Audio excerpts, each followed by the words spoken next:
नमाज तहज्जुद में दुआ मांगते हुए अगर आपको ये चंद निशानियां नज़र आएँ तो आप समझ जाना कि बहुत जल्द अल्लाह की तरफ से मुआजिज़े होने वाले हैं, खैर के फ़ैसले होने वाले हैं और हमारी दुआएं कबूल हो रही हैं।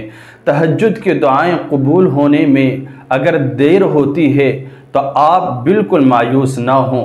अल्लाह रब्बुल इज़्ज़त अगर देर करता है, देर इसलिए करता है कि ये मेरा बंदा मुझसे बार बार मांगे, मेरा बंदा मेरे सामने रोज़ाना हाथ फैलाए, मेरा बंदा मेरे सामने तहज्जुद के वक्त रोज़ उठे। इसलिए अल्लाह रब्बुल इज़्ज़त देर करता है, क्योंकि अल्लाह रब्बुल इज़्ज़त को हमारे ये मांगना पसंद आ रहा होता है। अल्लाह रब्बुल इज़्ज़त को हमारी ये अदा बहुत भा रही होती है। अल्लाह रब्बुल इज़्ज़त हमारी इस अदा को पसंद कर रहा होता है, इसीलिए देर करता है ताकि ये मेरा बंदा मेरे सामने बार बार हाथ फैलाए। अल्लाह ताला इसलिए मौका देता है ताकि बंदा बार बार ये तहज्जुद में उठे और मुझसे मांगे। देखिए, अल्लाह रब्बुल इज़्ज़त से जो दुआ भी मांगी जाती है अल्लाह ताला उसको रद्द नहीं फरमाता है, हर वक्त उसको कबूल फरमाता है, ज़रूर कबूल फरमाता है। बस यकीन होना चाहिए कबूलियत का, बस भरोसा होना चाहिए अल्लाह पर। अल्लाह ने फरमाया है ना, वमन यतवक्कल अलल्लाहि फहुव हस्बु, तुम अल्लाह पर भरोसा करोगे तो वह तुम्हारा हो जाएगा। क्यों? जो अल्लाह पर भरोसा करता है फहुव हस्बु, तो अल्लाह उसके लिए काफ़ी हो जाता है, अल्लाह उसका निगहबान हो जाता है, अल्लाह रब्बुल इज़्ज़त उसका कारसाज बन जाता है, अल्लाह रब्बुल इज़्ज़त उसका मददगार हो जाता है, अल्लाह रब्बुल इज़्ज़त उसकी परेशानी को दूर करने वाला हो जाता है, अल्लाह ताला उसकी मुरादों को पूरा करने वाला हो जाता है।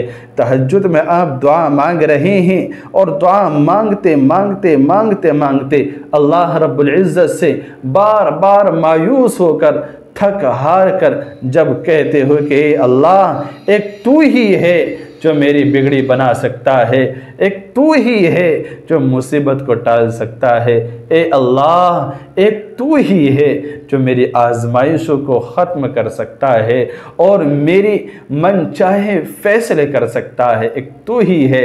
मैं तुझसे आस लगाए हुए हूँ, बहनें कहें मैं तुझसे आस लगाए हुए हूँ, तो अल्लाह रब्बुल इज़्ज़त को बहुत प्यार आता है। अल्लाह ताला दुआ को कबूल फरमा लेता है। बार बार तहज्जुद की तौफीक मिलना तहज्जुद के वक्त मांगी गई दुआओं की कबूलियत की निशानी है। यकीन रखने वालों की दुआओं को अल्लाह ताला कबूल फरमाता है। दुआ के वक्त आँखों से आंसुओं का निकल जाना ये दुआ की कबूल होने की सबसे बड़ी अलामत होती है, क्योंकि जिस दुआ पर ये आँखें नम हो गईं, आँखें गीली हो गईं, आँखें भीग गईं, एक आंसू निकल गया, अल्लाह रब्बुल इज़्ज़त इस एक आंसू की लाज रख लेता है और अल्लाह ताला दुआ को ज़रूर कबूल फरमाता है। जिन दुआओं की सिफारिश नम आँखें करें अल्लाह रब्बुल इज़्ज़त उन दुआओं पर कबूलियत की मोहर लगा देता है।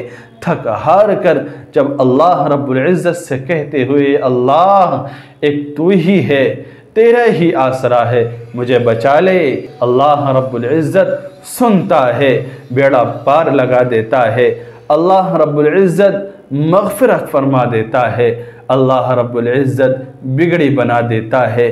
तहज्जुद में उठिए, तहज्जुद में मांगी गई एक एक दुआ अल्लाह रब्बुल इज़्ज़त को बहुत पसंद है। एक वही तो वक्त है कि जिसमें अल्लाह रब्बुल इज़्ज़त खुद कहता है कि तुम मुझसे मांगो मैं तुम्हें दूंगा। एक वही तो वक्त है कि अल्लाह रब्बुल इज़्ज़त कहता है कि ए मेरे बंदे तो मुझसे मांग मैं तुझे अता करूँगा। एक वही वक्त है जिसमें अल्लाह की तरफ से फ़ैसले हो रहे होते हैं, नेमतों की बरसात हो रही होती है।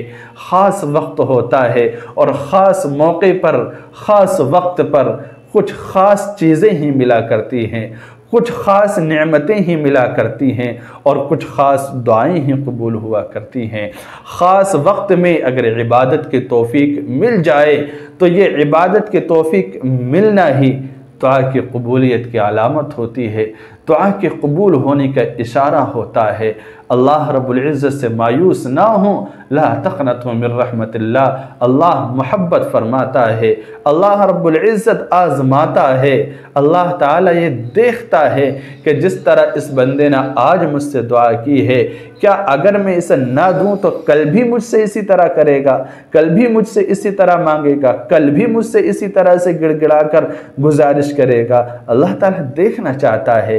तो सब्र के साथ लगे रहिए, सब्र के साथ बार बार अल्लाह की तरफ अगर दुआ करने का मैलान हो, दिल माइल हो, तो फिर समझ जाना अल्लाह रब्बुल इज़्ज़त बहुत जल्द हालात बदलने वाला है और हमारी मुराद, दिली ख्वाहिश, दिली अरमान, दिली चाहतें और मुरादें पूरी करने वाला है।